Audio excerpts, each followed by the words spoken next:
Hello and welcome to the Mountain West Archive, a podcast where we discuss books about life and culture in the Rocky Mountain West. I'm Ayaz, And I'm John. and together we've been discussing Ted Conover's book, Cheap Land, Colorado, Off-Gridders at America's Edge, a book that takes a look at an America lived off the grid, where along with independence and stunning views come fierce winds, neighbors with outstanding warrants, and minimal government and medical services. How are you, John? I'm good. I'm reading this. Yeah. So we are back on the plains right before he gets a place to live. Um, and I Yeah. have to say, this I think I told you last week because last week I said I think I've listened to this chapter 3 or 4 times now, and and I am annoyed almost every time. And I like the tedious thing about why is there a the when she borrows the truck, like what you're about to say here. I was like, oh, where do you think you are? Like, but you have a question. Hey, go ahead. You can get started. Yeah. So far we've discussed Ted's week-long visit to the valley and the people that he met at La Puente and out on the flats, and how the idea of him living there and doing a broader deep dive took shape. And then last week we saw him sorting out some of the logistics of living in the valley. So we saw him procure a little plot on Gruber's property. We saw him buy a truck and a trailer, and he finally will move onto the flats in this episode. So we pick up at his arrival in Alamosa. So he flies into the Alamosa airport. There is a small airport in the San Luis Valley. It's called the San Luis Valley Airport that only does connection to Denver. So if you live in the valley or if you're visiting the valley, that quick hop to Denver gives you connectivity to like the rest of the country. So it's a 40-minute flight, and so Ted probably comes from New York to Denver and then flies from Denver to Alamosa. And Geneva Duarte, the person who's a friend by now and the person from whom he buys the trailer, she goes to pick him up at the airport. And at this point, she has also picked up his car from the Denver International Airport. So at on his previous visit, he missed the connection from Alamosa, so he drove up to Denver, and then she went up to pick that car with to pick the pickup truck with her daughter, I believe, and she came at the airport to pick him up in Alamosa. So when Ted goes to put his bags in the trunk, he sees a large piece of an animal in the garbage bag with blood. So his car is not at the airport. This is Geneva's car. But then when he goes to put the bag in the trunk, he sees a giant piece of animal with blood, and he asks, "What is this about?" She tells him that it's just a deer leg and that she is taking it to her sisters to make jerky. And he asks her, "Have you been hunting?" And she says no, and she leaves it there. So later, the next day, when he goes, either that same evening or the next day, when he goes to his truck to like see if things are clean, to put his bags in his own truck, he sees that there are stains of blood in the truck bed.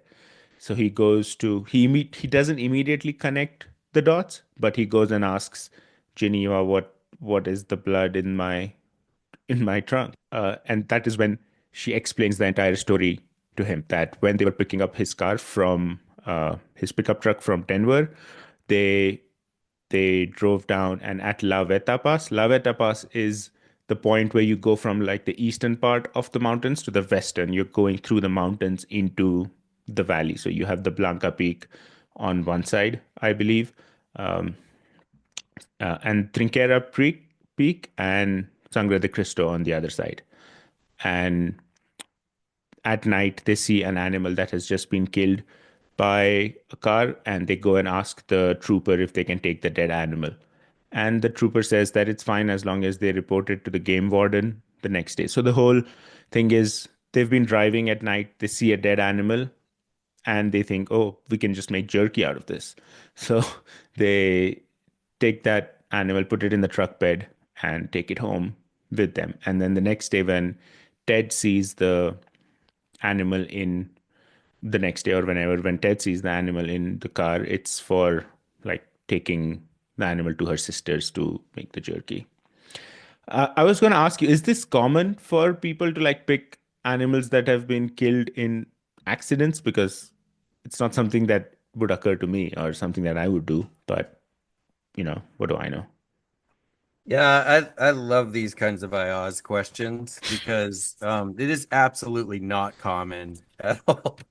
But there is I mean in the 90s, 80s, I don't know, there was lots of jokes about roadkill is kind of the generic term for animals that are hit by cars and left to die on the road or immediately die or whatever. Um and usually in kind of however you want to think of it, trailer culture or the double wide world or um, the the lower class, as if we're just gonna keep it on socioeconomic status, would would very much use a raccoon or a possum that might have got hit on the road and make it into a stew, but like roadkill stew, and there'd be hats and shirts and stuff at truck stops that were kind of a nod at that joke about you know how what are your standards, and the thing that I think Dumpster is dive. Is dumpster diving lower or is roadkill lower on that spectrum? That's, that's kind of an eye of the beholder kind of thing because both are pretty low. I don't know. At that point, you're kind of splitting hairs. I think that probably dumpster is lower. I guess there's just something more visceral and disgusting about like a bleeded out or bled out animal that you're scooping up off the road. I've moved dogs and cats and things off of roads so that they don't just become like this hamburger with the tail or whatever, because several hundred cars run over it. But then never had it occurred to me that I could say, you know maybe I'll cut this thing up and Jerky. make it into stew. The thing that Yeah. I thought was the most, like, I think I said, this part, I don't know, just kind of irritated me for some reason. Um, but I love that the cop is like, sure, as long as you just report it to the game warden. like, Yeah. I mean, he clearly doesn't want to do paperwork because I mean, he's like, well, I'm gonna let the game warden write this up. That's where I'm gonna send my paperwork anyway. So Yeah, you I don't guys want to do. take it with me. I don't want to deal with it, figure out what to do. I'm not going to make Yeah. jerky. If these guys want to make jerky, knock yourself out. So I think if you asked your question, is this common to anyone on the plains, they'd say, of course it is. It's food. But Yeah. anywhere else, no, not at No. all. Yeah. And I looked into like the amount of power the game wardens have. It's a lot. Like if they suspect you to, I don't know, fish without license or hunt without permit, they can stop you and take your kill or whatever.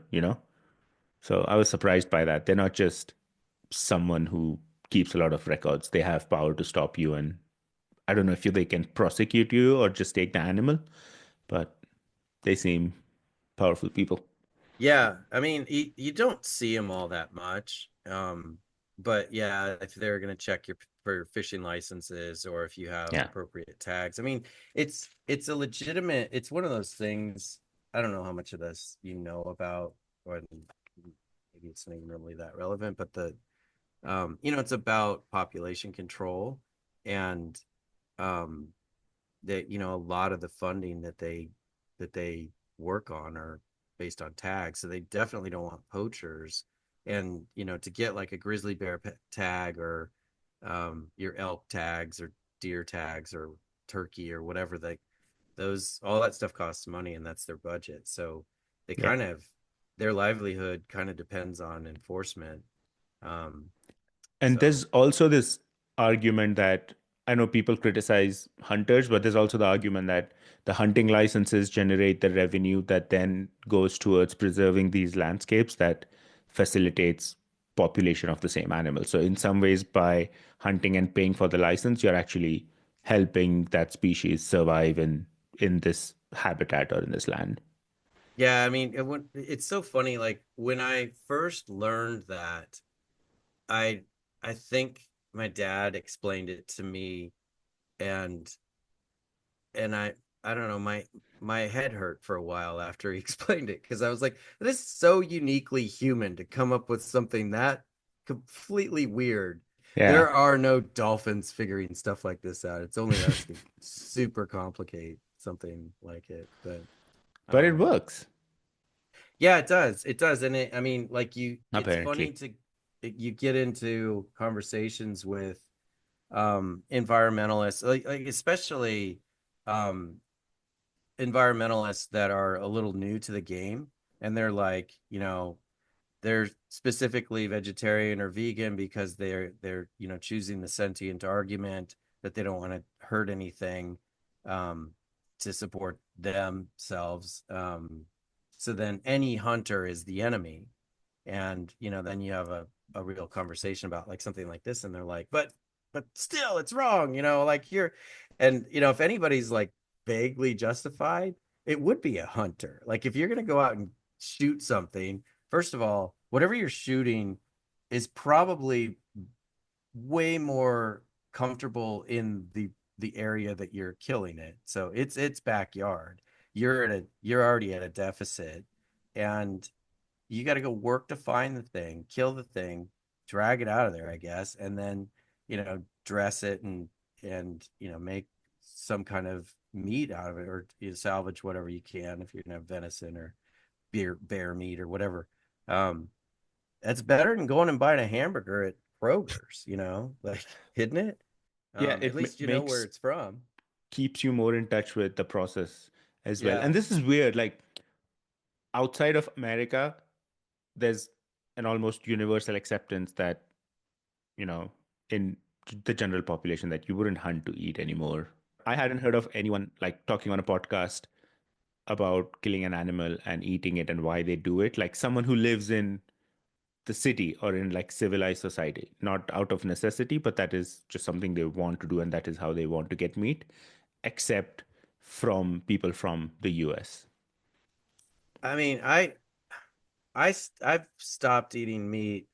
When one day I was at the butcher's department in the grocery store, and I was like, if you asked me to, excuse me, to trace this back 3 steps, I couldn't tell you, where this came from. And I'm not freaked out about stuff like that, but I was like, I know this industry is massive, and I know that it's, there's like this God-given right to eat bacon and steak, that like is just Yeah. part of our culture. It's so weird.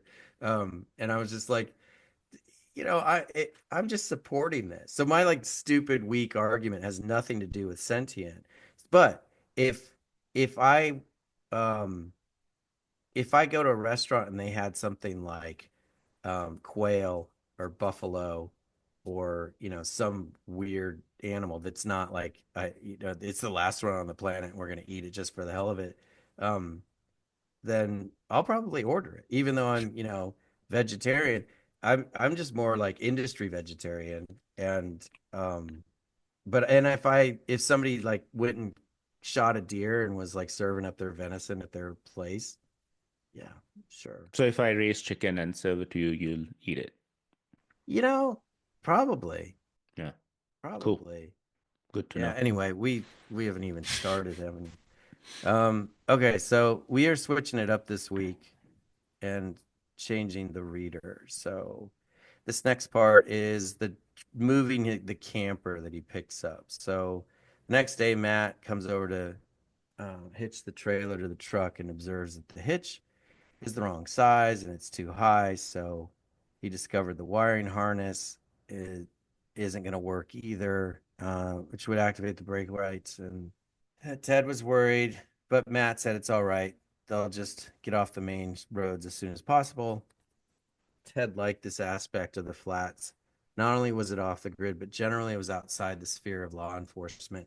That comment kind of sticks with me. That is he talking about I mean, he is basically saying like we're going off the proverbial reservation here. Like nobody cares about you after this road. Yeah. Um, you're truly on your own. So yeah, the brake lights don't work for a couple of stoplights or stop um, signs, then we'll deal. And Within there's 15. also this aspect of like the West being the old West being the lawless place, and even now that is the connection as well, that this is a place where law isn't enforced as strictly, except when it comes to septic tanks. Yeah, sorry for the silence. I'm thinking about that. Because I just considered I'd never watched this. One of the longest series of all time was Gunsmoke, and it was like 37 seasons or something ridiculous like that. I've never seen it. I mean, it's obviously popular, but I thought about like just, randomly selecting episodes to watch it, in the um an earlier version of Westerns because like they're romanticizing this lawless culture, and it's kind of before Westerns become a big movie genre, I think. Um, and so I was like, well, this is probably a good origin place to start to see what it was like. I also tried to do the same thing with Kung Fu because it's essentially a Western with, a karate guy instead of just a cowboy. Um, anyway, what are we even talking about? Um, Within 15 minutes of departing Geneva, Matt left the main road and drove away from civilization on an unmarked dirt road. The scene around him felt like a post apocalyptic landscape from Mad Max, with ruins of old vehicles and junk and things that had burned, some of them still smoking. Instead of the 1970s American suburb, Ted was headed for Ted was headed in winter to the far margins to live among the self-sufficient, the alienated, the smokers. I think it's funny that that's a whole subset. The wounded, the dreamers, and the hermits.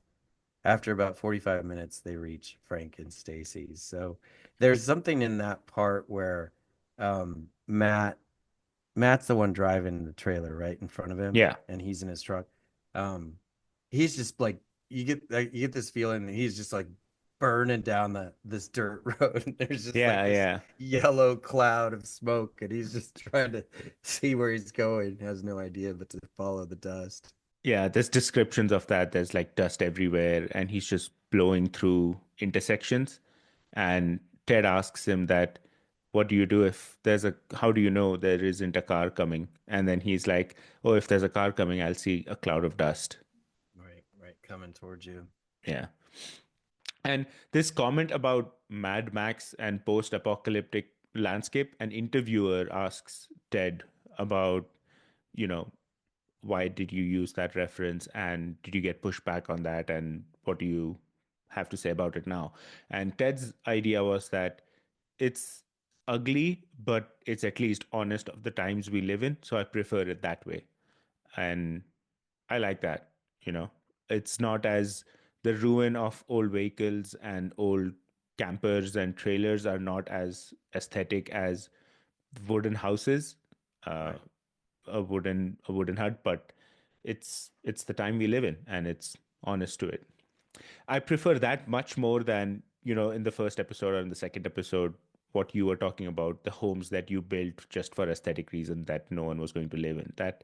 That sort of creates this fake vibe to a place rather than just, yeah, I prefer this.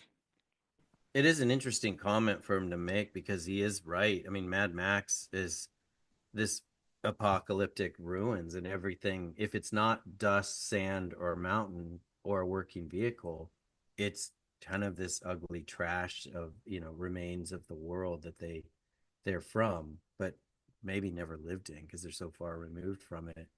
Um, and there's not going to be a historic ghost town from some old trailer site, but if you go to Utah, you'll drive past some little old abandoned town and it's got like its own sign and a map and somewhere to leave donations and maybe a docent on Thursdays or whatever. And they're not going to do that here. In fact, my dad had a bunch of land up in kind of northwest of Arizona, of Phoenix, and Carrie and I went out there to see it because he kept talking about it. And we're like, "What is this place?" And it was very much like, I mean, in description, it sounds like um, the um, the the plains in Colorado. But we went to some site where there was clearly an abandoned trailer. It was still like a box, and had a roof on it, but the windows were busted out.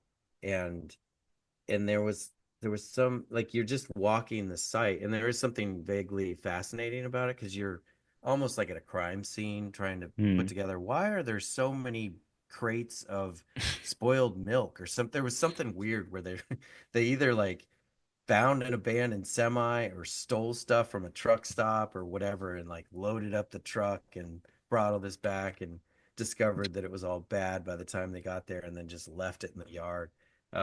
But yeah, it's not pretty, Yeah, and there will be no like historic land site being built there anytime soon. true. So after about 45 minutes, they reach Frank and Stacy's. At Frank and Stacy's, when they get there, they're immediately surrounded by dogs, barking dogs. Stacy comes out with her youngest child in her arms and introduces Ted to the dogs.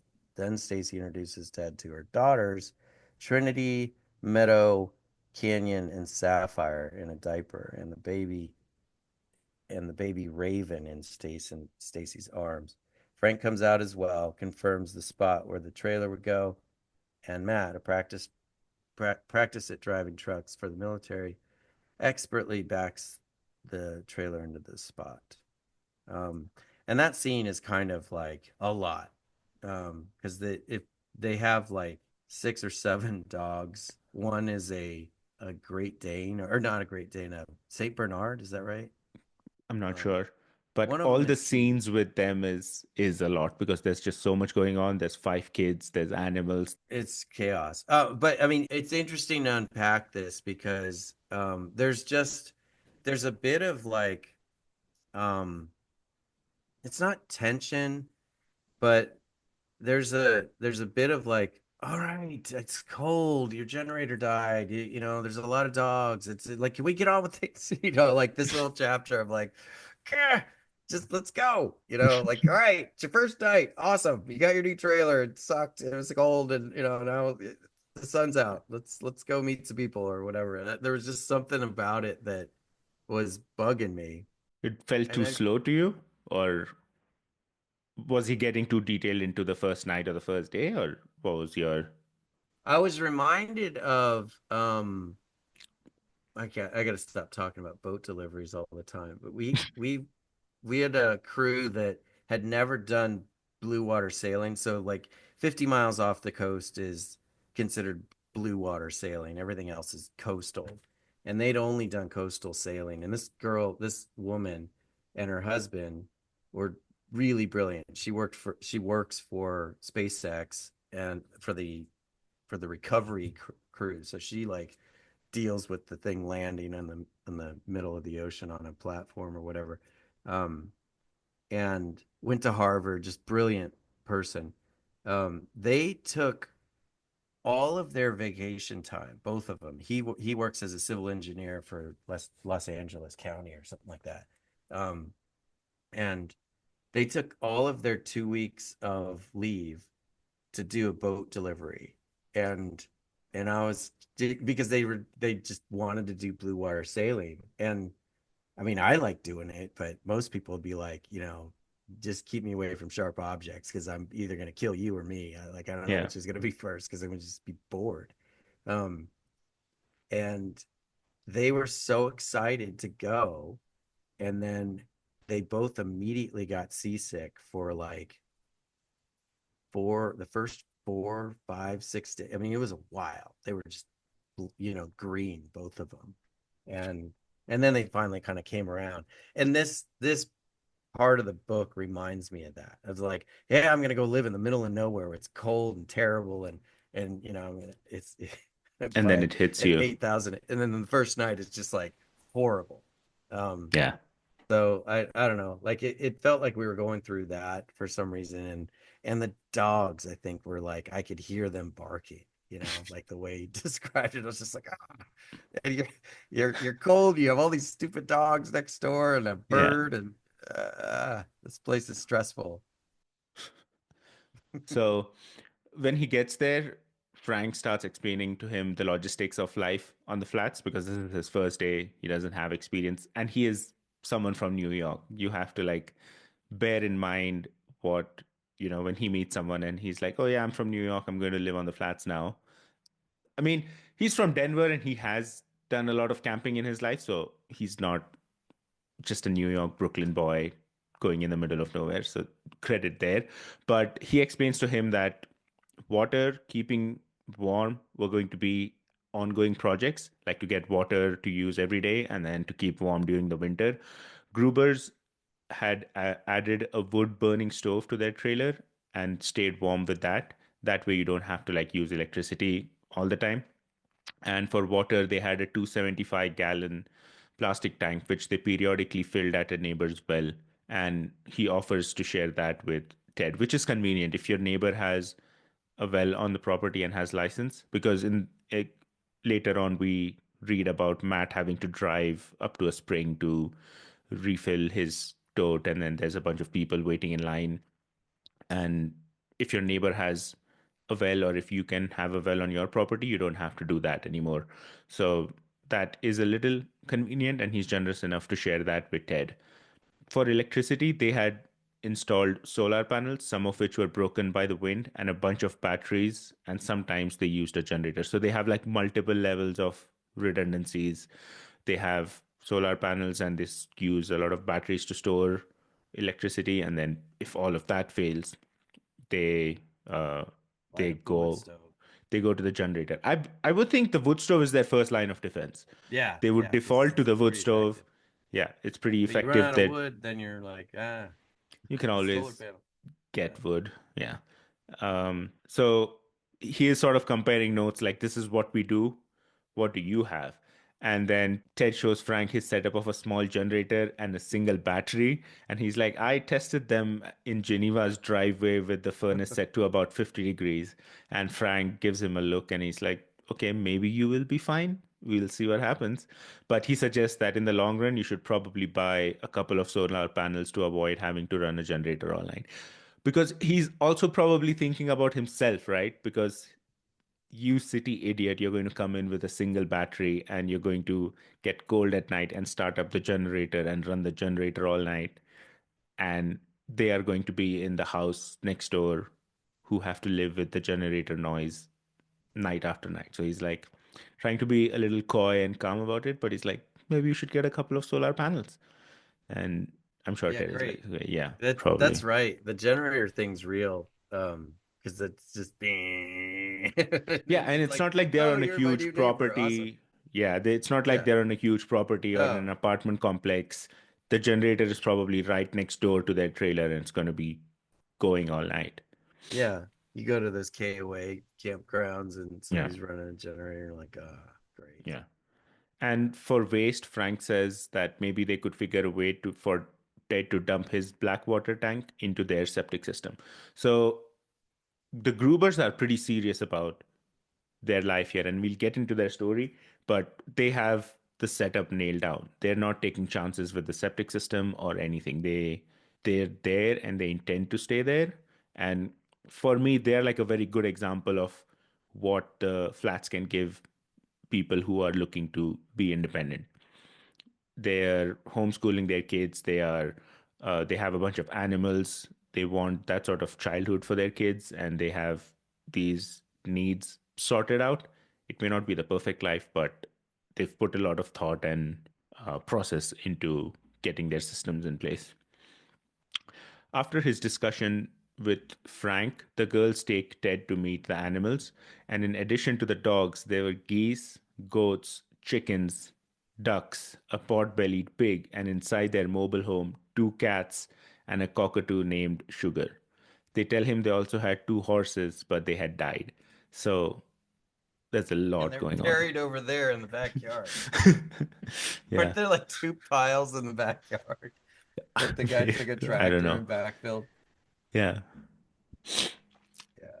So with the trailer situated, um, so they set the trailer in a way that his back is towards their house, so he has some privacy. His door doesn't open up into, the front yard with the family. So his door opens to like a beautiful view of the open prairie with the mountains in the distance. Uh, Prairies were empty and almost by definition a lonely place, and Ted was happy that behind his trailer was a lot of life. So he has this good balance between privacy, solitude in his own trailer, but also he can just walk around his camper and there's a lot of life with a family over there. The view of open prairie with mountains in the distance is pretty powerful, I have to say. Like, uh, here in Springs, the mountains are very close.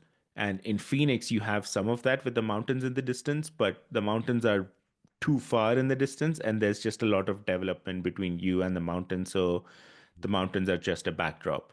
Here, with the flat, open prairie, like there is nothing vying for your attention other than the flats and the mountains, and it is very beautiful. And this scene of the open prairie is also very American in like this the psyche.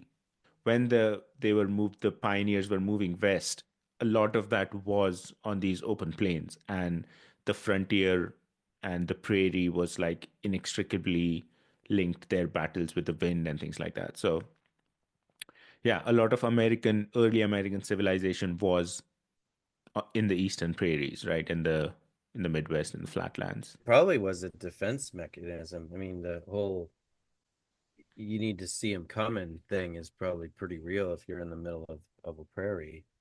There's no mountains to hide behind or woods or whatever, you know? Like you then have the what they said about the trailer. Like if somebody's coming, we'll see their trail. If there's a bunch of people ready to attack, you're gonna see them way off. Yeah, I but it's guess also just a combination of the happenstance of history and the geography of the land, that the settlement started in the east and the expansion was towards the west. And as you go, you move away from the Appalachians on the west side. It's just this great plains to your west. So it's just how it happened to be in terms of like the combination of the time, the place, and what was going on historically in North America at the time.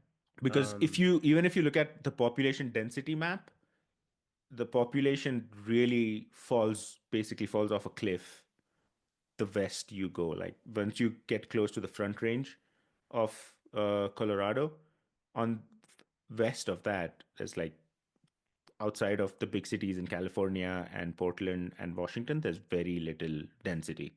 And on the east side, you have just a lot of cities and settlements around the Appalachian Mountains on the east of the Appalachian Mountains. yeah. So, yeah, the plains were not as densely populated, so it was like the frontier for a very long time. Because of the challenges, right? It is just like the San Luis Valley. It is a challenging place to live, and back then they didn't even have all of this technology to help them, and they were also fighting the indigenous population to live here. And Yeah. that's like an entire another layer of history. Yeah. Yeah, that's been well documented, huh? Yeah. My point is like the plains are very American as well. So there's a lot of Western and classic American themes that are going on in the San Luis Valley and on the flats that are very attractive. So this is something that you noticed when you first read this.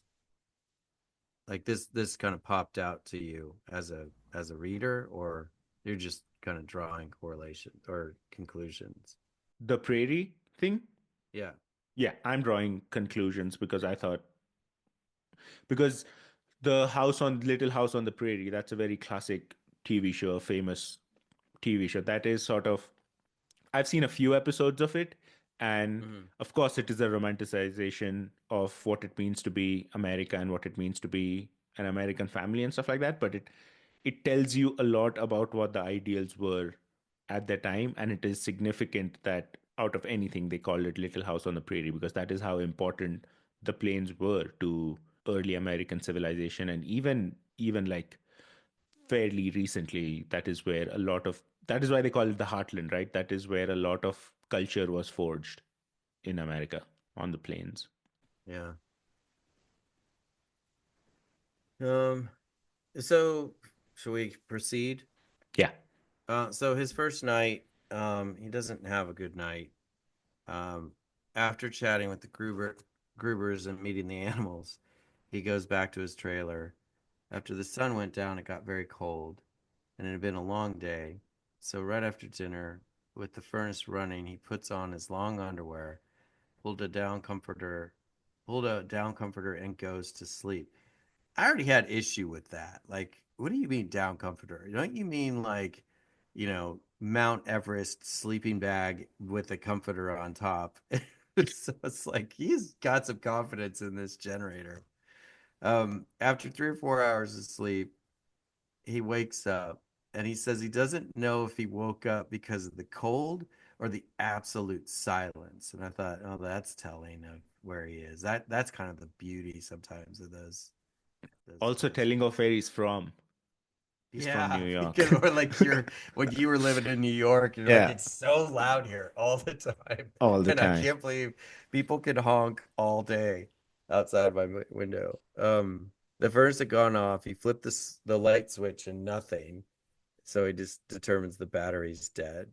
And he thinks about going out, attaching the battery to its charger, and charging the generator and getting the furnace back on, but decides that that's a lot of steps. And I'm just thinking, like, you're freezing cold, and you're like, okay, I got to do this, and then this, and then this, and I have to go outside, so I have to put my clothes on. It's gonna be dark, so I need a flashlight. You're like, no, I'm not doing that. And at those temperatures, even like a mild wind is going to freeze you. Just Yeah, terrible. yeah. Um, so he pulls out a heavy sleeping bag that he had used in the Himalayas, and it's like, hey, Start with that. why didn't you, okay.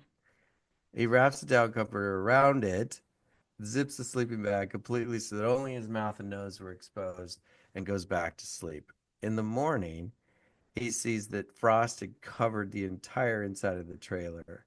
And when he tried to get out, the trailer door wouldn't open because it was frozen shut. Some of the frost crystals had joined the metal to the door frame and were holding on tight. He figures he can kick the door, but he decides against it because the trailer had lasted 20 years and this is only his first night. Um, I'd have to wait until the sun came out and everything warmed up a bit. While waiting, he decides that he might brush his teeth. His theory being that if you stick to a routine, the less these challenges will bend you out of shape. Then he goes to brush, but he finds that the bristles are frozen and felt like a jagged rock in his mouth. Like you get the idea. Like It's just this one is thing after another yeah, this is terrible. going wrong. Yeah.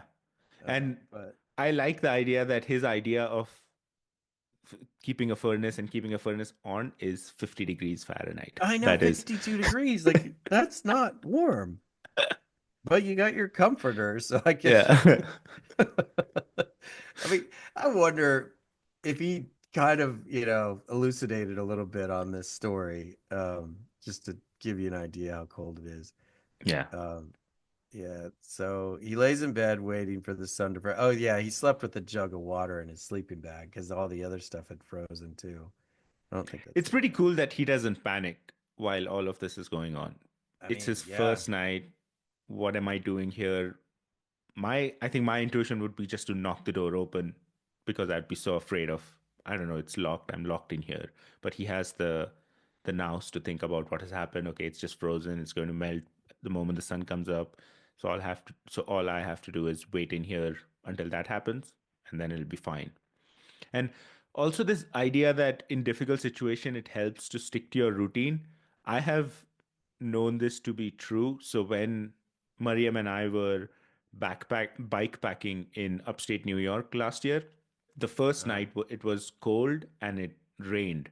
It rained on a lot of nights on that trip, but it was our first night out. None of us have done bike packing before. We are sort of nervous, if the bikes are going to hold up, if our systems are going to work. We drove there in a pickup truck, so we haven't like ridden the bikes with all the stuff on it yet. And and the first day it rains, it gets really cold, and in the morning we get up, everything is wet. Like I just the feeling of you get up and everything that you need to touch is wet and moist.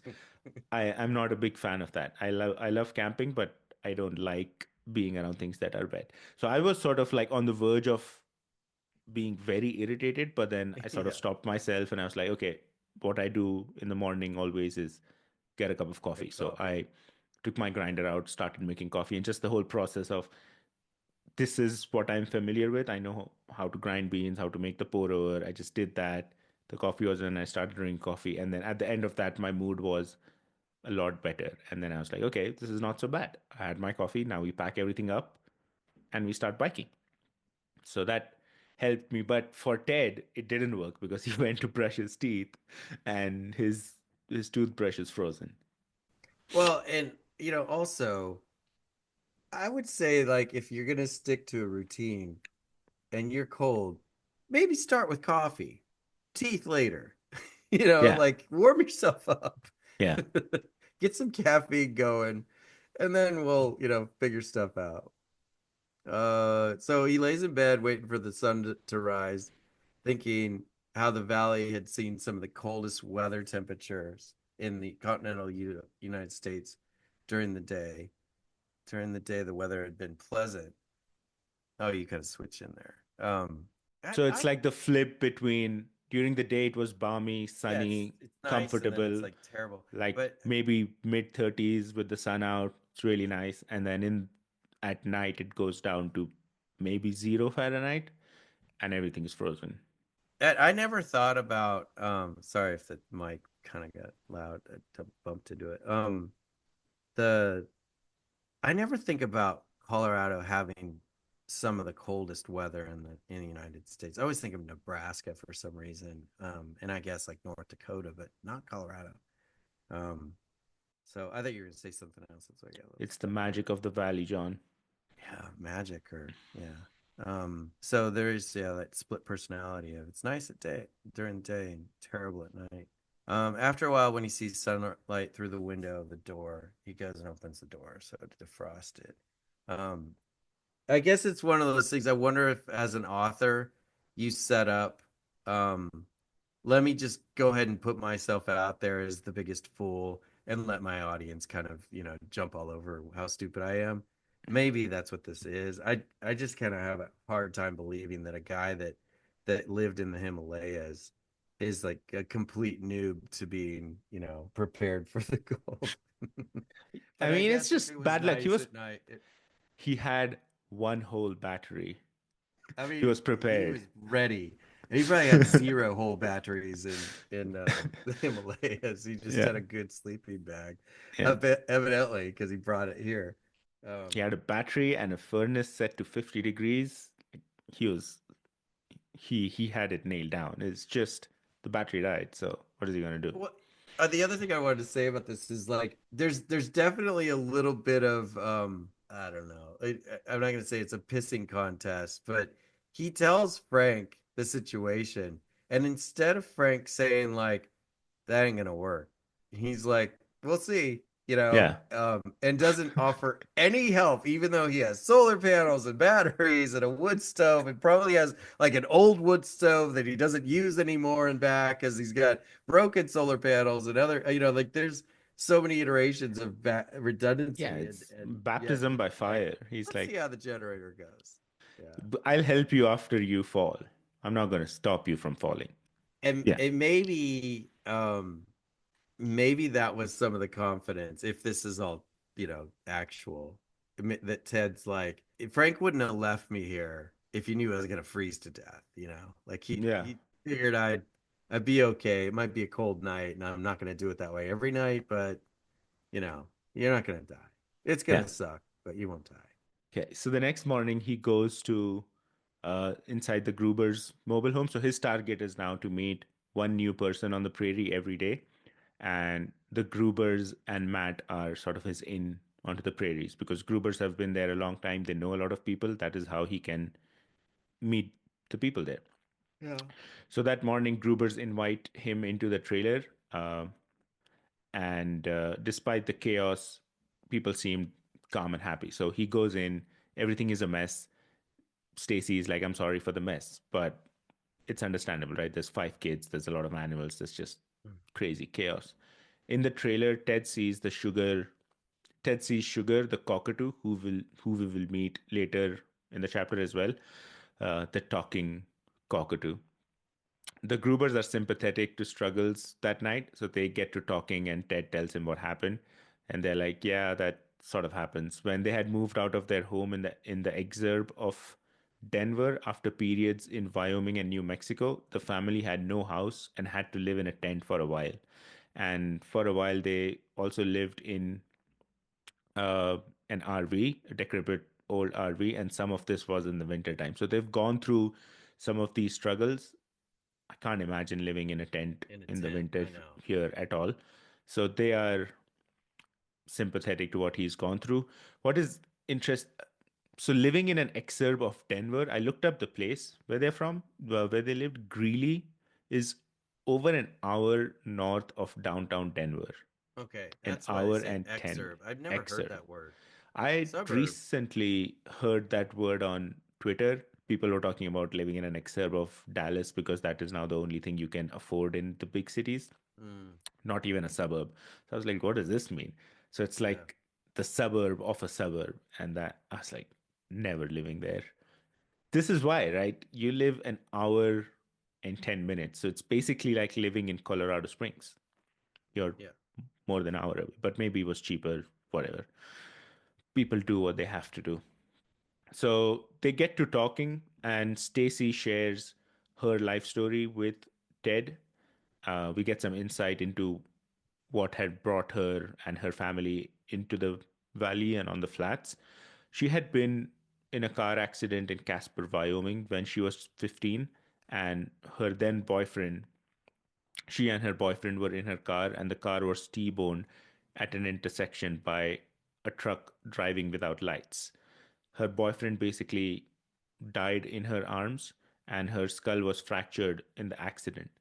Injuries sustained to the frontal lobe still give her headache. So this is probably a decade or maybe 2 decades on, and she is still having repercussions from the accident that happened 15 years ago, like physical repercussions, nothing to say about the emotional trauma of having someone you love die in your own arms.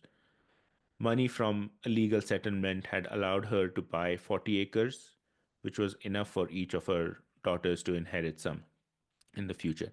So I don't know how long the court case went on, but it is telling of how hardworking and how much the Grubers think about what they're doing in the fact that when they got a settlement, they didn't just use that for miscellaneous random stuff. They got a settlement and they probably thought, okay, this is our chance to begin a new life and do something with ourselves. And so they go out and buy 40 acres in a cheap place in a way to like buy some independence from that. 3 years later, an inheritance from her stepfather had allowed her to buy a mobile home, a septic system, and a pickup truck. So every time she falls into some money, she checks these boxes to be able to live on her own, which is, I love that. I love to see that. I know. I know. Yeah. They also had some money left over after doing all of this in an online account, which they had saved presumably for emergencies, but that was stolen. They probably fell prey to some kind of fraud, online fraud or something, but they lost that money. So when Frank needed an operation, they were forced to seek help from La Puente. So until Frank's health takes a toll, they seem to have done everything right. They know the task at hand. They know what goes into living here. They figured it out. They have the resources or the money to put the resources together, and they've done that. But then life kicks them in the gut and just goes back to health insurance in America. It's so expensive that if you're trying to do something like this, you're not going to have health insurance. You probably can't afford the premium for five kids and yourself to be able to have a good enough health insurance that will cover operations like that. Yeah. So They sell a lot of weed. yeah, you know, sell a lot of weed. So this reminds me of the guy that's from like West Virginia that wins the lottery and then buys a house, but it's not insured and it burns down and his wife dies and he takes his son Josh out with him because like everything in West Virginia keeps reminding him of his past. Um, I mean, they're vaguely similar stories that like you Yeah. fall into, although he kind of runs out of money because he's lost everything and then is like, well, I'm gonna go where I can hunt in Colorado. And then I don't know if we ever mentioned this last week, but his web search was the title of the book. Yeah, that comes up in this episode. Oh, When does it? we I'm sorry. talk about his story towards the end, that Oh, comes no, up. no, I've like Yeah. melded the chapter. Sorry. There's something about you just say that he was T-bone. She was T-boned with her boyfriend by a truck. It was a fire truck with its lights off. Was Like, it? I think I yes. missed that. Okay. And I was like, how the hell did that? I don't even Dang. know how that could happen. Like, you know how many lights are on a fire truck and they're all off? Holy shit, like, was it a dare? It's just so weird. Yeah. And the guy that died in that accident, that's your Yeah. luck at whatever, 15 or 18. Fuck. Yeah. Okay. Yeah. They're just like high school boyfriend, girlfriend. Yeah. And for Gruber's, moving to the flats was a very deliberate move because when she gets money from the settlement or the inheritance, she can use that money to sort of set a life for themselves in the exurb of Denver. They don't have to move. They can buy a house and try to live a more conventional life, but they've chosen this prairie freedom over living in an exurb and doing like the conventional thing of sending kids to school, living in that society and keeping up with the Joneses sort of dynamic. They have they have like, I'm going to cash the check and buy freedom with this, and then whatever life that means, I'm going to live that life. And yeah, I have a lot of respect for what they're doing because you, in some ways, Matt's situation that we will come to is more traumatic and he wants a change. These guys, they don't, they're not desperate for a change. It's something they seek out because that is the life that they want. It is far more intentional than a lot of the other stories that we find in the valley where people end up in the valley because they don't have any other option. This is a very directed approach. So after a while, Ted heads out to meet people on the prairie. Frank gives him some general directions, draws maps with his stick in the sand, and tells him where to go. So he's like, okay, you go, you take this road, you go down that way, and then you Mhm. take the fourth left, and whatever. There's nothing on paper, it's just sticks and sand. And he gives him some direction. Yeah, I think it's the last thing that you said about you having respect for her decisions. I mean, like there's other aspects to it that that aren't really in that portion. I don't know if it comes up later. That it's almost as though she had this kind of crossroads epiphany that like the world I know that I could choose to remain in is never going to fully work for me. Um, and for multiple reasons, I think she understands that and doesn't really judge herself for it. She just knows what she's capable of and that her family's important to her. So she's going to do what she knows how to do, which is take care of them. And like so any opportunity that she has to do that, she's doubling down on like, well, I'm going to save this money so my kids can each have a plot when they grow up. Um, Yeah, and she's just not have just buying that life for herself. She is yeah, laying foundation so her daughters can their stay there. inheritance. And yeah, Yeah. if they like it, if that is the life they want, they can choose to stay there. So she is thinking for her daughters and a generation ahead Yeah, as and I well. mean the thing that's interesting about that in a way is it's not it's in a mode of inheritance. You know, like I'm doing this for your future, for my kids' future, all of them. And they don't even know it. They haven't asked. This is just something that I know Yeah. they'll need one day. And it's not a like when I die, you'll have all of this, like it's not one of those statements. It's when the time comes, I'll have this set up for you, which is a lot more giving. I mean, I don't know. It's kind of a cooler way to take care of your kids, Yeah. versus just like, I'm gonna be gone, I've got some money left, here you go, and here's the keys to the car, whatever's in the will. Like Yeah. I just think it's kind of nicer that it's a living thought. But anyway, um, so we meet Troy Zinn, the first person that on the list. He's born in Geraso. Is that how you say that? A Yeah. settlement on the Let's border go with between. that. Huh? Okay. Yeah. Yeah. Sorry, Gerasoans, if I've butchered your town I would name. say Jaroso, but Geroso. who Okay. knows? We'll go with Geroso then. It's on the border of Colorado and New Mexico, which is also quite desolate if you've never been. Featured in many articles about the book. He had been married, had kids, divorced, and was now married again to a woman named Grace. His house, and he's been there. Does this come up? He's been there for like 40 years, right? Yeah, so he grows up there and then he moves out for, I don't know, education or work or something. And then when he gets an opportunity, he moves back into the valley because that is where he is from. And he, I wrote that he is featured in a lot of articles about the book. So Rocky Mountain PBS did a lot of feature articles and YouTube videos on this project that Ted Conover was doing.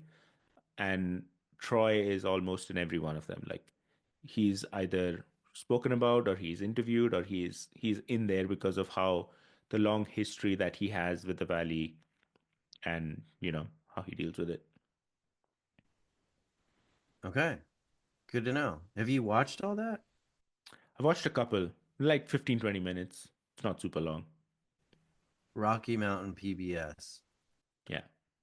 Um, his house was on the main road and was one of the oldest homes around, which is saying something because homes don't last that long. And there wasn't much development there ever. So, It was apparently the headquarters for a farmer's life insurance group in the 40s and 50s when they owned a large piece of land and ran a cattle operation from the farm. The house was on the grid. Two electrical lines bisected the valley, and they benefited from it.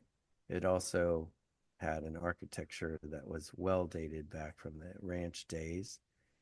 Farmers Life Insurance had sold the land to develop in the 70s, and Troy's parents had been the caretakers of the property. Uh, so he has a Here's lot of history here. He, his family used to not only live in the valley, but they were caretakers of this property. And then presumably in the future, like in his life, when the opportunity came to buy that property, he jumped on it because he's familiar with it. He has history. It's like returning home. And there's a few things that are going on for this property that would be almost impossible to find anywhere else on the flats. It is on the grid, so he doesn't have to worry about electricity, having solar panels, or any of that. There is a well on the property, so the water is also sorted. And yeah, it was built by Farmers Life Insurance at the time when they were trying to speculate in the on the flats with an agricultural farm and other things. So I'm guessing it was built well as opposed to some off-gridder who just puts a shack together, you know. So there is this theme sort of comes up over and over in this book that if you have the time to be in the valley, you can incrementally upgrade and have a better life. So we see that with Paul and his property that over time he has made improvements to. It's sort of because he's been there for 30 years. The Grubers, who are also a very settled family in the valley, who have been there for a few years and are planning for the future, they have a very good setup as well.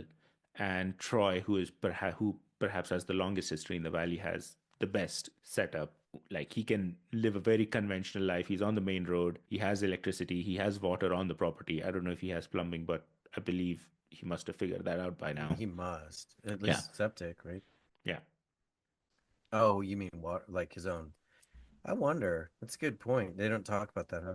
just that it has power, which is completely unusual. What happened? Like, why couldn't they just keep extending those power lines? It's too expensive, huh? Because there wasn't that uptake, right? So they subdivided the land, and then if people buy those properties and there's interest to develop or build subdivisions or homes, then they would think about expanding the power lines. But And it now, just never happened. yeah, it just never happened. Now off-gridders show up, they probably figure it's but much more easier to just put solar panels than to bring utilities onto their property. And regardless, most of them don't even have the money to pay for something for an expansion like that. So Yeah, it just so happened that there were a couple of houses that even, back then when they were bringing electricity, these few properties got the electricity and Troy that went was in it. and bought one of them. Yeah. And nothing ever got Because even then, sold. this is not just some individual who has electricity, right? It was the headquarters for Right. Bankers Life Insurance Company. So a company's, and they must have at the time thought that this is going to develop into something in the future. So they must have poured a lot of money into it. So it must have been a remarkable expense even back then for the company. I tried to look up some information about their time in Alamosa and hope to find a few pictures, but I couldn't find anything, which was like sort of Yeah, it sad. checks out. Um, yeah, that makes sense. Why would there be? They evidently it sat just vacant. I wonder when they first started squatting, or when did it say that Colorado divvied up the lots for '70s. $5,000? That was in the 70s too. Yeah. Okay, so it's just okay. And then the land value just kept plummeting. It was probably, I wonder what it was worth in the 70s. It just stayed flat. It just kept up with inflation even from back then. Because back then you're buying a barren piece of land without any electricity on it. So they Maybe were schools, fire they were department. advertising this land as like the home for future homesteaders or farmers, and they were trying to attract people. So along with the bankers insurance company who were trying some speculation. There were also railway companies that had vested interests in the Okay. land. So they were building railways to into the valley, and they're trying to attract people by telling them, "Oh, this is great place for people to farm and grow crops and Huh. stuff. So you should move here." And this is vastly pre-internet days. So people could either trust what they see in that booklet or they can visit. You know, they can't We look were up talking this stuff about, on the internet. say that last thing. Sorry, I cut you off. They couldn't look up this stuff on the internet to see what the real conditions are. Yeah, that's right. Because 1970. Um, we were talking about water stuff last week, and I was thinking about how much power the farmers have because that whole valley is filled with farms and Yeah. they all have water rights, but they're beating up on these guys for, you can't drill the well there because you don't have whatever rights, and it would be because you're either on some other area that's plotted for X farm, um, or you're outside however many miles from the water table. And in a place like this, I think the rules will also prioritize the farmer over Yeah, some sole yeah, because they're lobbying homesteader. for it Yeah. or have, Lobbying for maybe. it, they generate more value. They, like the economy of the region, they employ people and things of that nature rather than just me going and living on the flats. And Right, but the thing that's crazy about that is that the amount of, I mean, you're right, they produce more, they bring more taxes and commerce and whatnot to the state, so they're going to take care of them. But, if you're talking about water conservation, which usually water rights and, digging deep wells, is vaguely about, um, the amount of water that one farm uses versus like all of the people in this book, it's not even comparable, yeah. you know. But here we are talking about water rights. It's just crazy how we conceptualize that stuff. Anyway, oh yeah, we had Troy's wife. Um, her name is Grace, second wife. She had moved into the valley from California after a divorce, and she bought the land unseen, which is bold. Was surprised when she got there and it was not walking distance from a town like she was led to believe. That's the kind of land fraud stuff that happens all over the West. Yeah. Yeah, it's beautiful. They show you a postcard and there's like, waterfalls and rainbows and unicorns and, a Circle K. Yeah, there's no And then you get there, electricity. there's nothing. Yeah. And she'd moved out there with two teenage kids. After a while, she and Troy got together. And her comment is, of all the alcoholics out here, he was by far the nicest. Um, just funny. That's what I was thinking about. Like, this is the guy that's on the PBS program.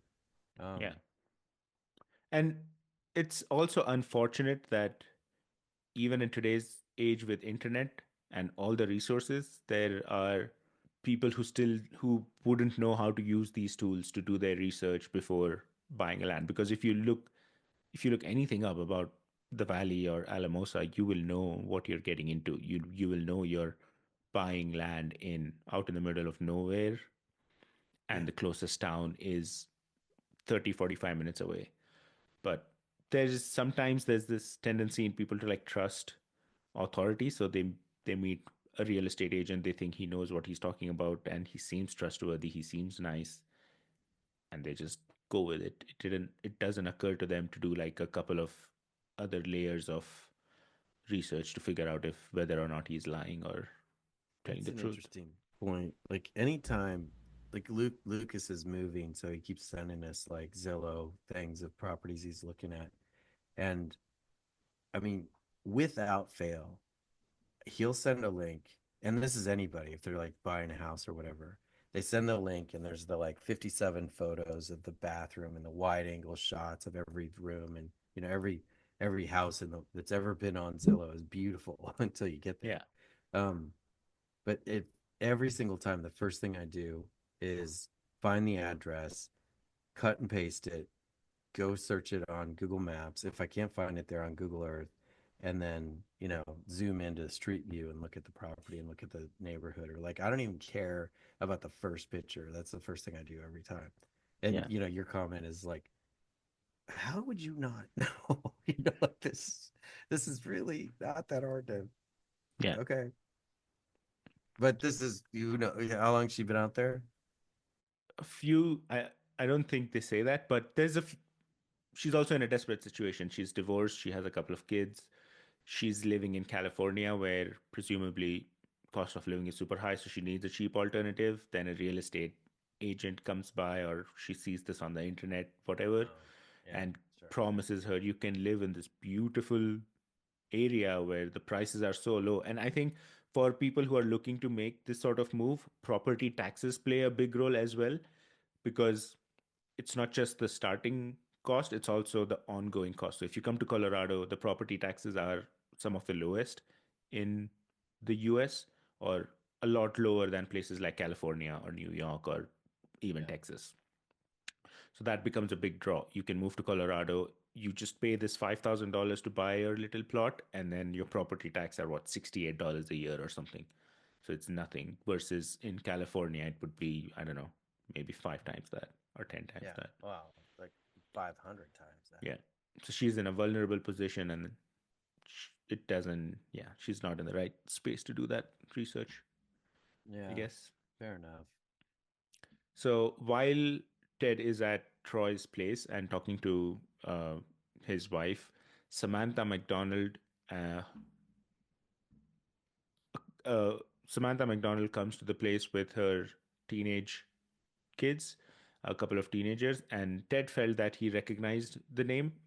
He probably must have read it in the news because her husband was trouble. So they introduce Samantha to Ted as Samantha McDonald, and it sort of raises a red flag in his brain, or the name registers because he probably read it somewhere in the newspaper. Her husband, Zane McDonald, was a tattoo artist from Alabama, and he had allegedly threatened staff members at a high school in San Luis where four of his kids went to school. Their neighbor was Jeremy Costley, someone who declared himself as the common law marshal, maybe because he was in with some high ranking people in law enforcement. I don't know. He sort of acted as if he could dispense law on behalf of the sheriff. And Zane and Jeremy were both arrested in 2017 on account of sexual assault charges for sexually abusing their daughters through a swapping arrangement. And they were both in jail at the time awaiting trial. So this is very disturbing what Zane and Jeremy were up to. And I think Zane, after his argument with the San Luis school, he must have withdrawn his kids from school and he was maybe homeschooling them. And the same thing is with Jeremy's family, where they were homeschooling their kids. And there is this tendency on the flats for some parents to misuse this homeschooling system to like hide child abuse. It might not be directly in the form of sexual assault, but it might be some other form of abuse. I looked up their names on the internet, and there's a few articles that talk about uh, homeschooling being misused in that fashion on the flats because school is like one place where kids are seen by society that is not their family, right? They go out and the teacher sees them, their friend sees them, the other people in the school see them. So if the kid is not doing well in school, that might raise some red flags for the school to look into. And then maybe some of these child abuse patterns come out. And kids also have access to more people. So maybe there's a teacher that they trust and they can go to and talk about what is happening in their house. But if they're being homeschooled, all those avenues are gone. And if you're living out in the flats with, you don't have much of a social life. I can't imagine you have a lot of friends that you're going out and hanging out with and anything of that sort. So it is very difficult for a kid to be in that situation where you don't have access to broader society at all. And then what you have access to and what your world is sort of abusing you in this way. It's awful. I Sam mean, and her, it regarding that, and your kind of fascination with the West and the frontier, um, there's got to be a bunch of that in our past, you know, yeah, like because the everything you're talking about isn't new, yeah. and And you're when people, stuck out there with your uncle and his brother, and they want to like pass you around or something like that. That kind of stuff had to be. yeah, and when people like romanticize lawlessness, there's unsavory aspects to lawlessness as well. Like if you're wild and you want to be in the West because if there's like a million people who want to be in the West because there is lawlessness in the West, there's a good portion of that population that wants lawlessness for bad reasons, you know? Well, and I So, mean, I don't know if you've ever kind of delved into, but the Deadwood series does a decent job of kind of explaining that. And it's vaguely it's like historical fiction. mm, So it's the Hearst family fortune is part of it. So they start up in the gold no mining. idea. It's pretty good.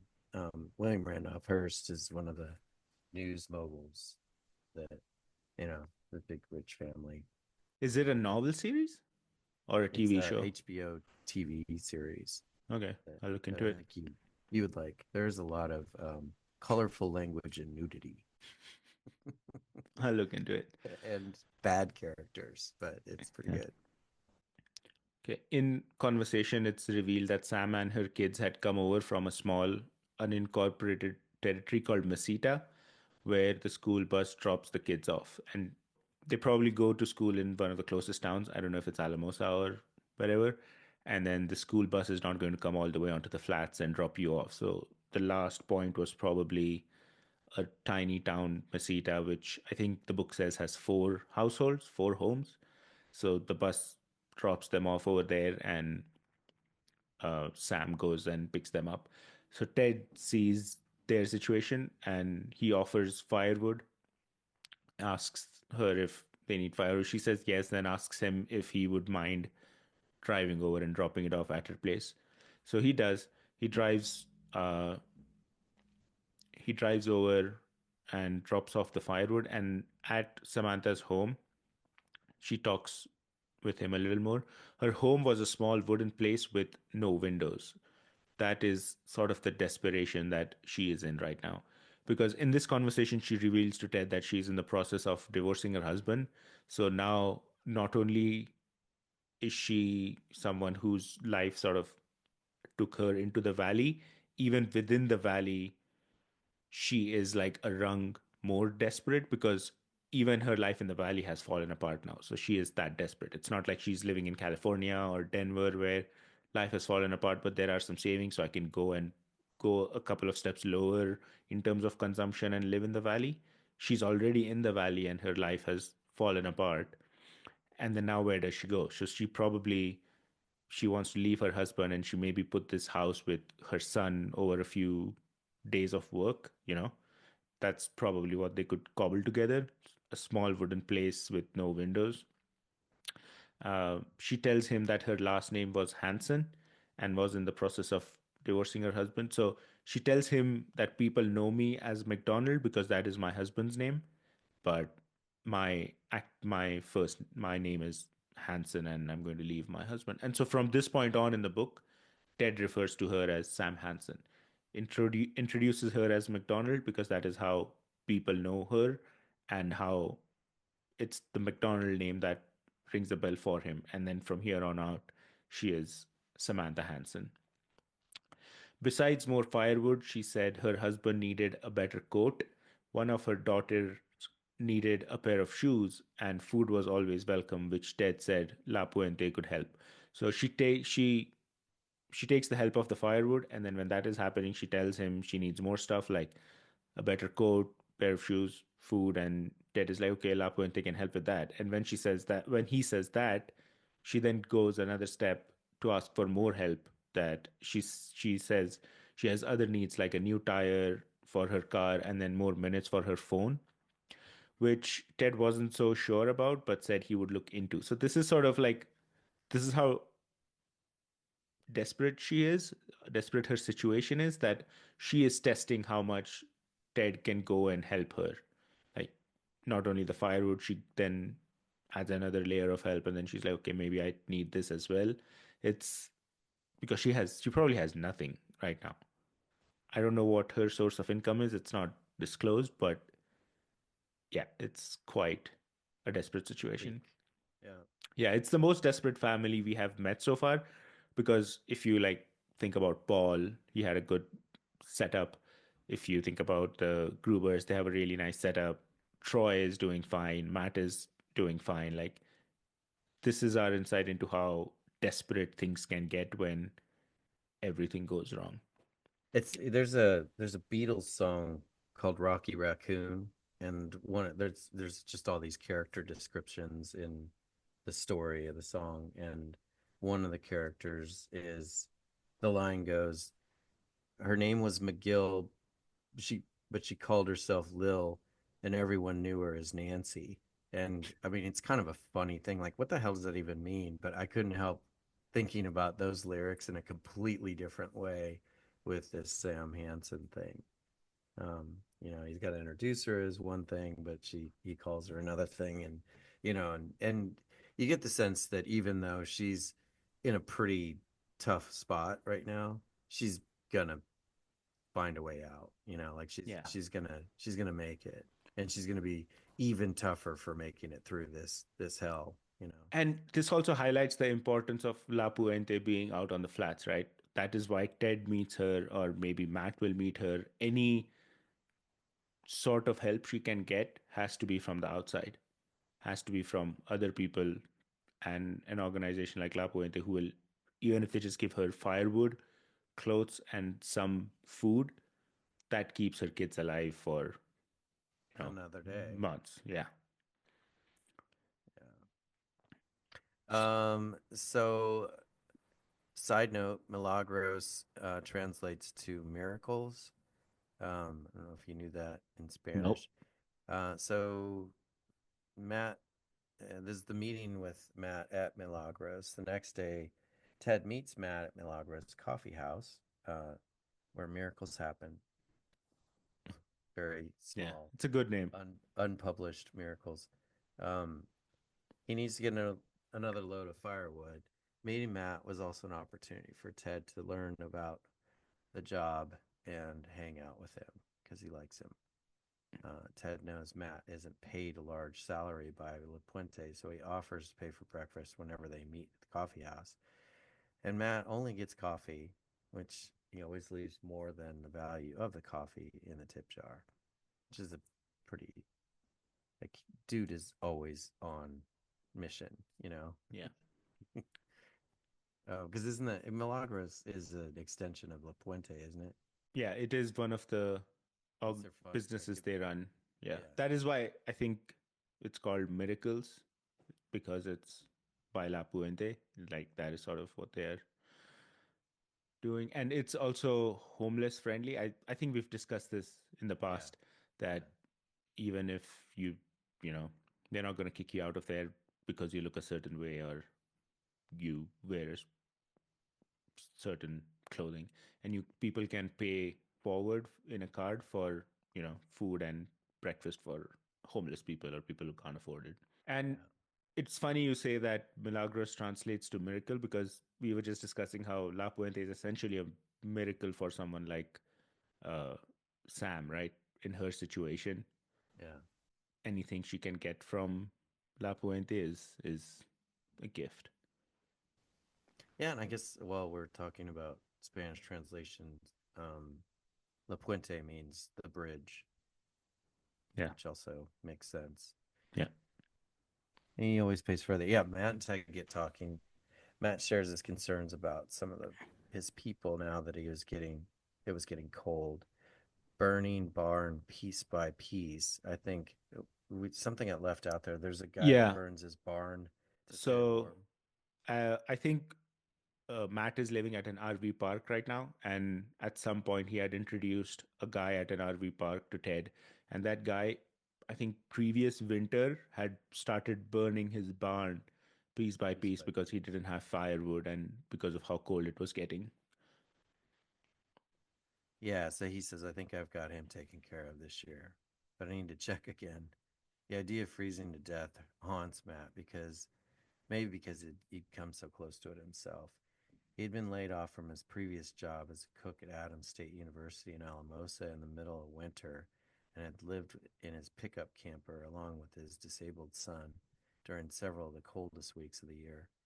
Later, when Matt and Ted talk about Ted's struggles during his first night, Matt said he'd had the same thing happen to him one night when he got laid off from Adams State University. The space inside his camper was so cramped and the condensation would really build up if a window wasn't cracked. That night, the temps had gotten to 36 below zero. Nope, nope, nope. And they woke up to a layer of Yeah, ice all the way around the door inside, which he had to chase off, chisel off. chisel off, That's a typo. Yeah. in order to get out, which is just terrible. Yeah, for Ted it was bad enough, but imagine Matt's situation where he's laid off from his job, he's with a Yeah, disabled son, he's living in a camper in some parking lot, he doesn't know where his next job is going to be, and then this happens to them on one of the nights when they're in that situation. Like yeah. I mean, because you would, for Ted, there is always the security of you always know in the back of your mind. Like just like he says that I could always break the door open, he could always just give it up and go back to his comfort yeah, in New York. He yeah, can, yeah. and he makes this point in an interview when he talks about this immersion writing that he does, that he can go and live this life with the people, but he doesn't want to pretend he knows what it is like to be them. Because when he was riding the rails with the hobos back in the 70s or 80s, he could always call his family. He could always talk to his aunt or his mom and check up on them and have some social interaction that way, but the others can't.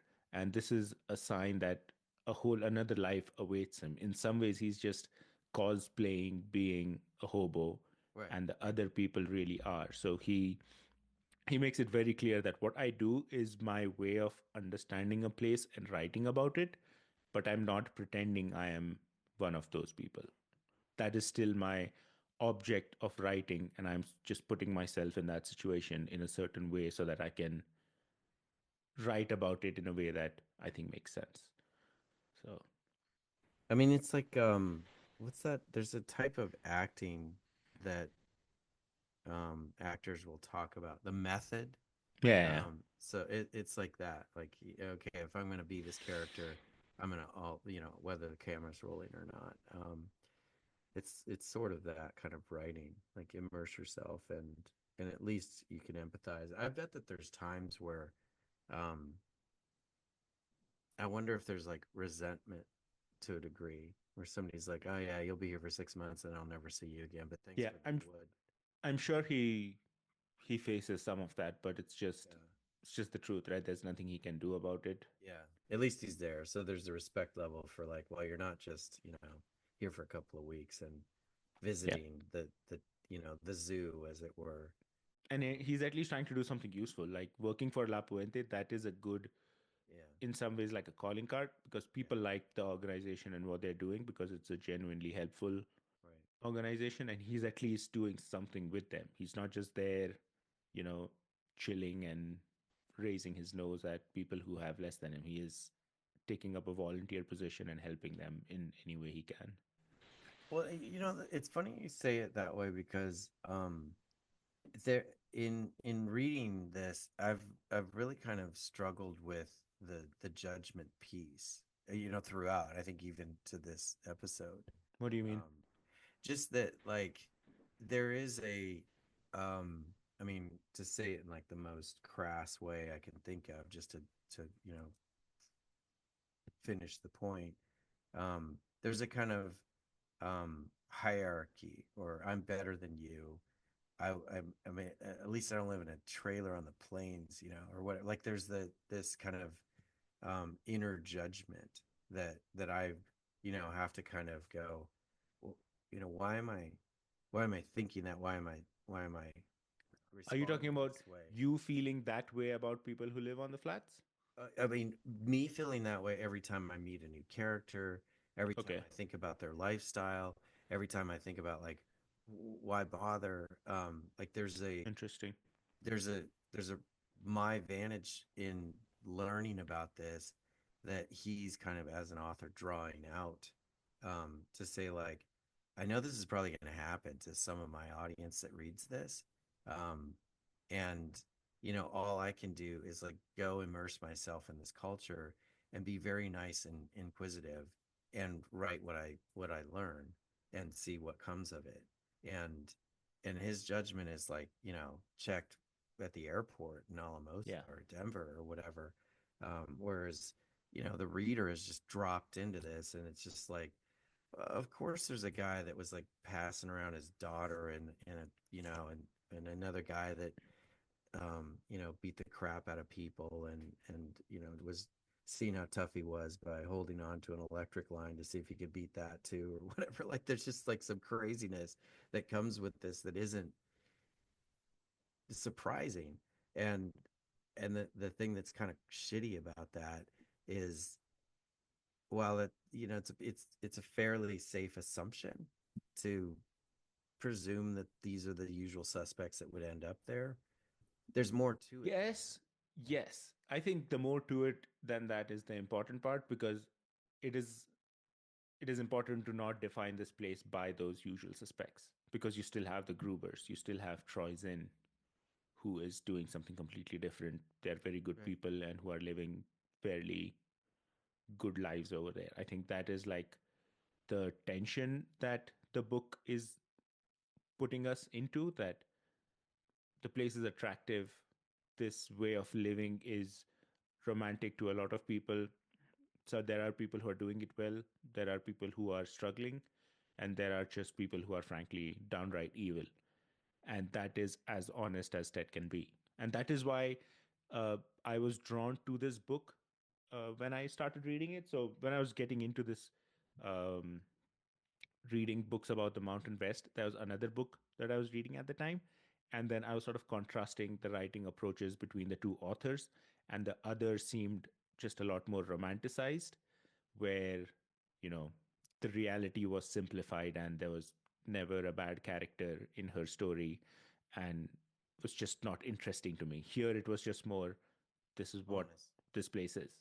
You deal with it. He's not trying to sway you one way or another. He's not trying to convince you that this life is superior or you should move here. It's just it's just more honest, and I love that sort of writing. And they're not. I mean, it makes it nonfiction versus historical fiction I or mean, story technically they're fiction. both nonfiction, even the other book that I was reading, but I would say that was a lot more closer to fiction than this. So, beyond the La Puente staff, who is romanticizing living in the San Luis No, Valley? so the other book was not about the San Luis Valley. It No, was no, no. about This book. You said that there's characters in this book that are drawn to the beauty of the plains. Who are they? no, I didn't say there are characters in the book, but that is sort of that is the picture he is painting, that this life is attractive, and it is attractive to people who are outside the valley. He talks about it in the beginning that it is not difficult to see a through line between the homesteaders and the pioneers. When I read about it, someone who's not even American, who hasn't grown up in that culture, even to me, when I say that I respect the Grubers, it's not just respect. It is there's like a tinge of envy that where they can make that strong decision. Like, these are the aspects of modern America that we don't like. We want freedom from all of this. Where can we find it? Okay, we can find it here. We're going to go and live there. That sort of radical move or radical shift towards what you really want. I have envy for something like that, to have the courage to do that. There's very little law enforcement outside of needing a septic tank. It's good. But with that also comes with the broader society, and then the Jeremy Costley and those people are part of that society. So that is the tension that you're grappling with in this situation. So Matt's life story, he grew up in Weirton, West Virginia, one of 8 kids, a huge steel mill town, and shut down when he was a teenager. The area had become one of the nation's most opioid addicted epicenters. His wife Sarah grew up there. Um, Matt left for stints in the Air Force, first to Panama, then to the Middle East, and then returned home to a job market with limited choices. College level courses in bio helped him get a job in the lab, but spending all day in a cubicle wasn't for him. He drove a garbage truck for 3 years, got a degree in restaurant management, which helped him get jobs in the food industry. He had 2 sons, one who was schizophrenic, and the other, presumably, was the disabled son who lived in Alamosa.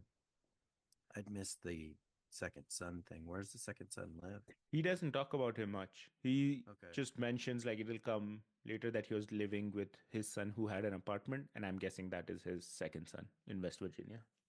And then he moves down to the valley with Joshua, his other son. All right. So I think the one who is in West Virginia, who probably isn't disabled, but he was schizophrenic as a kid. But Joshua is disabled, so he's lived a very difficult life. And what I was talking about, the radical moving away from the 9 to 5 life entails, or the cubicle life entails, not a lot. You figured out a way to not do that. Matt figured it out. Groupers made the sacrifices necessary, and these are sort of the exceptions, and which is why, like, I have a lot of respect and, again, a bit of envy. Yeah, yeah, I see that.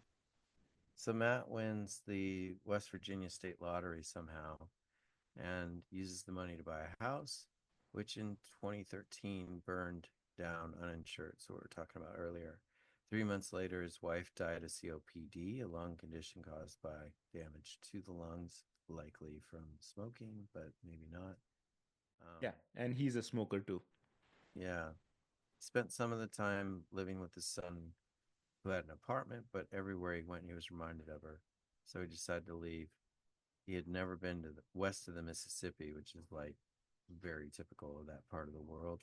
Um, Matt had an Matt was an avid hunter and had read about hunting in Colorado in Field and Stream magazine in the 1980s. So he Do you have any experience with that magazine? Have you read that magazine ever? Field and Stream is it's like a outdoorsman hunter kind of thing. So Field in is reference to where the deer would be or the moose or whatever you're hunting, and the stream is where you're fishing. And so it's a hunting and fishing Magazine. outdoors magazine. It's not very interesting if you're not into those kinds of things. Lots of gun ads and bows and arrows and what Yeah. kind of ammo, that kind of thing, and fishing lures. Him saying that he had never been to the west of Mississippi makes me realize that who's been whatever in the US for 6 years, 7 years, has seen more of the US than maybe a lot of Americans have in their entire lifetime. Like I've been all over through my travels with Mariam and just living in New York, Phoenix, here. We've been to California, Washington State, Washington D.C., Alaska, Alaska, New York, New Texas, Mexico, Texas. Drove all the New way up to New Zealand. York and back. Even in New Zealand, I believe I've seen more of New Zealand than Most New I guess most Zealanders. Kiwis because we went from Auckland all the way to the northern tip of New Zealand and then drove all the way down to the southern tip of New Zealand and then went back up and flew out of Auckland.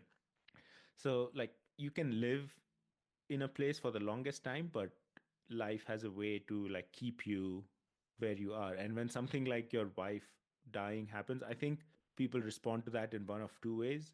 One response is that this is where I've lived my life with my wife, and this is where my wife has died, and this is where she's buried. So I'm never leaving this town.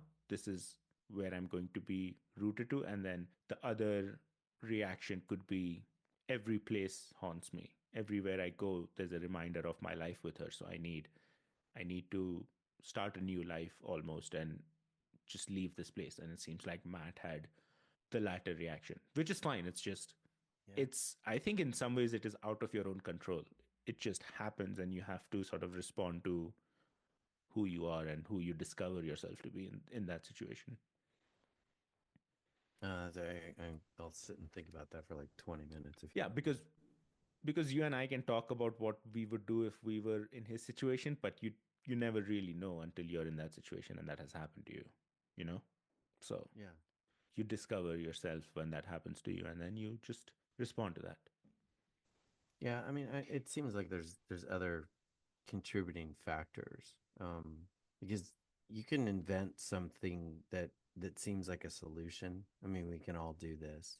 That like, oh, I gotta, get out of my shitty job, or I gotta get a new car, or I gotta leave because, everything around here reminds me of my ex-girlfriend, or, whatever it is that you're evading, escaping. Um, so then you come up with a solution. I gotta move. That's it. I'll move. And like it's a pretty half-baked plan. Like he literally does a web search, cheap land, Colorado, and then, ends up there. Yeah.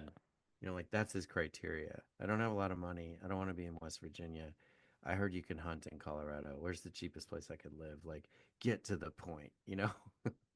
But is it, what if he stayed? He becomes more annoyed or closer with his schizophrenic son and his disabled son, Yeah. and just sucks it up with the rest of West Virginia that doesn't leave because they're opioid addicted or they're tied to the coal mine or the steel mill or whatever. And that's Um, also like an aspect of his willingness to be radical, right? Because a lot of people will complain about their life, they'll hate where they live, they will hate the job, but they will never do what it takes to remove yeah, themselves from that situation and put them in another one. And you're his right. You're right. his aspect of like looking at just where can I hunt and where is it cheap, a lot of the times decisions come down to one or two factors. Like if you're an urbanist, you want to live in a place that is walkable. So you're going to look at walkable cities in the US, and that sort of narrows down your options. Out of I can go anywhere in the country, you have to have some criteria to narrow it down. And for him, it's pretty reasonable to look for a place where he can hunt and for a place that's cheap because his house is burnt down. You win a lottery, life gives you an opportunity like that, and the house burns down and in short that's your entire this is sort of like the reverse of the Grubers, where they had an injection of cash a couple of times in life and they saved that up and bought this life in the valley. Whereas Matt set up his life in West Virginia with his wife, and that was And taken watched it away fall from him apart. by Yeah. circumstance by fire and disease. And then he decides to take himself away from that world and then come to the San Luis Valley. So very different routes have brought them to that part together. of the world. Yeah. Yeah. There's another thing about that I think you're on to something because there's been multiple people I know that like you meet them and maybe you've met people like this too where you get together, you don't see them but say, you know, 4 times a year or less. And every time you get together, you say stuff like, "Hey, how's it going? How's so and so? What have you been up to? Are you still at the same job that you hate? You know, or whatever." And that kind of sparks off a trail of responses that start to sound like the previous time and the time before that and the time before that. They're just like there's this knowing what needs to happen to get out of your crappy marriage or to move or you know whatever, but even knowing that doing that is a whole separate muscle that you know they've never learned how to use or flex, and Yeah. so there's just this like, oh, we're gonna have this conversation again and I'm nothing's going to gonna give you change. the exact same advice I did the last time. You're going to respond it in the exact same way, and you're going to not do the Not exact do same anything. thing. Yeah. And then we're Yeah. going to have this. Yeah, or we're just gonna stop talking about this because you're obviously not gonna change. So yeah, it is a um, bold move for him to know what he doesn't want and what he does want, Yeah. and you know his decisiveness in getting there, and then you know enduring what he endures, And and really like, making it a mission. also, I have a lot of respect for these people for knowing what they want and going after it because most of the people we meet don't really have strong opinions of what they want. They just Right. sort of take what is given to them by society, like this is what you do, this is the recipe for life. They just think, okay, that's going to lead to fulfillment. They just do that. And even if it makes them miserable, they just seek for an escape in either drinking or consumerism or consumption of different types. That is their escape from the misery rather than putting thought and thinking about what do I really want? What is my value system? Where do I want my life to go? In which direction? And this is a lot of thinking and reflection that people need to do. And most people just don't. And if you've done it and if you go after it, no matter what that looks like, I might not seek the life that you seek, but if you have gone after it, even if you struggle, I have a lot of respect for you, knowing what you For want and trying. trying it. Yeah. Yeah. At Like least that, try. that world and that approach is just way more respectable in my eyes than someone who may have more comfortable life, but bitches about it every time you meet them. That's boring for me. Yeah. Yeah. So he tried searching for cheap land, Colorado, the name of the book, turns out, and saw that there was a lot for sale in San Luis Valley. He couldn't find a job in the valley, but he found one in Pueblo, 100 miles from Blanca Peak. He didn't enjoy living in Pueblo and compared his time there to a prison sentence, which is also interesting. Like you uproot yourself, you're convicted to, you know, restart your life anew, only to discover that like you absolutely hate where you ended up, and then leaves again. You know, which is another muscle to flex because you could get there and be like, well, I guess it's gonna suck wherever I go. So, you know, Yeah. So when he's in Pueblo, that is like not where he knows that is not where he wants to be, but he at least knows where he wants to go to the San Luis Valley. And Pueblo is a critical point for him at that he can have that bad experience and then feel like, okay, fuck this. What was I thinking? It was a dumb move anyway. I'm going to go back to Weirton. Or he can get just stuck in Pueblo because of inertia, because okay, I have a job here, I've moved here, do I want to take a risk and move a couple of hours again? yeah, yeah, Like, again, he exercises that muscle of knowing where he wants to be and he does not give up on the vision. He does not like fall into this despair of why would I leave everything that I have known in my life? Because look what that got me. It got me to Pueblo and I'm miserable because Pueblo for him was probably the worst of both worlds in terms of he has left everything that he knows, but he hasn't ended up where he wants to be. So he doesn't have all this open land and his own place that he doesn't have that sense of freedom that he will have on the prairie, but he doesn't have any of the comforts of being back home. So he is like stuck in the middle somewhere, which is why I think he calls it prison sentence. Like it's less of a shade on Pueblo as a place rather than just his circumstance and what he was after. And he sort of got stuck in the middle for a while. Yeah. And then he gets a job at Adams State, and then we know he eventually loses that job, but that's how he Yeah. ends up in the valley. So then Matt takes Ted to his property and Matt's land.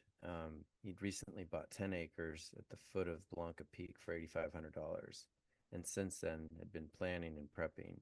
He shows Ted where a Also, if shed. you're listening to this, $8,500 is like at the foot of Blanca Peak is probably prime property prices because that is like where it's the most scenic. So uh, 8,500 for 10 acres is probably the expensive part of the flats.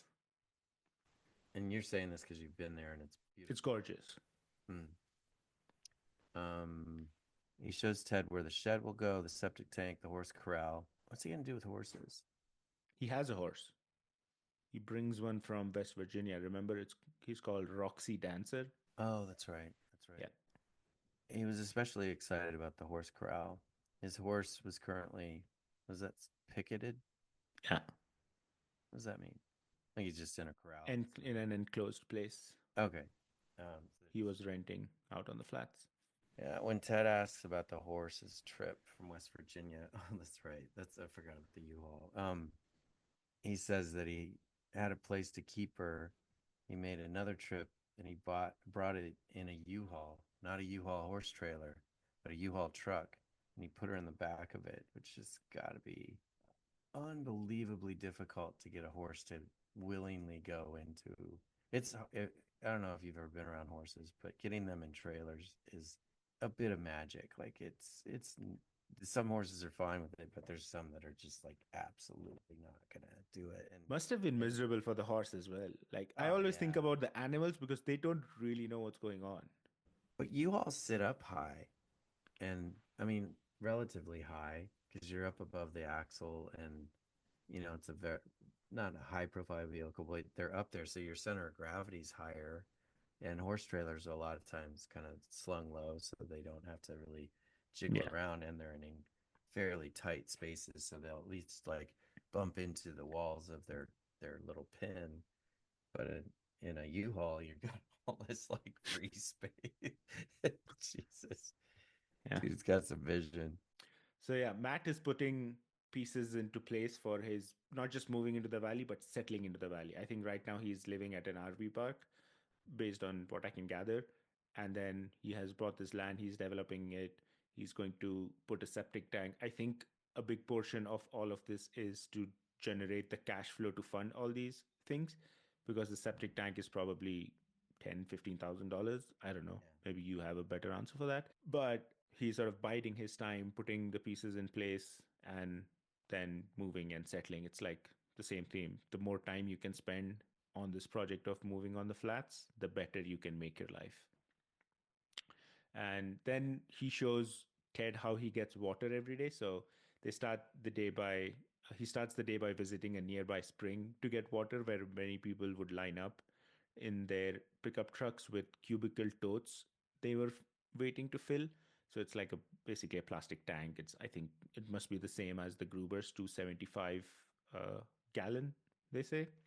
No, totes implies I thought carrying. so too, but I Googled like a plastic tote, like the same description that they gave me, and Oh, it okay. was basically a big plastic tank of 275 Okay, gallons. okay. Because if you're getting water for like your day-to-day use, you need a lot of it, right? Then Joshua, now 30 years old, would sometimes accompany him on this and other errands, but spent most days at home. He is the disabled son that is living in Alamosa, not with him anymore, but he lives at a place. So he applied for special housing in town for his kid, but it's a long wait, he says. Like you can understand the resources in Alamosa are not a lot. There's a lot of people who need those resources, so it's kind of difficult. Yeah. And this is where I want to end. I want to stop today. So far, we've discussed Ted's start to life on the flats and the challenges of living off grid in dark, cold depths of winter. Learned more about his neighbors and hosts, the Grubers, met a few people on the flats, a long term resident, and a few recent arrivals. and got to know Matt's history and current situation.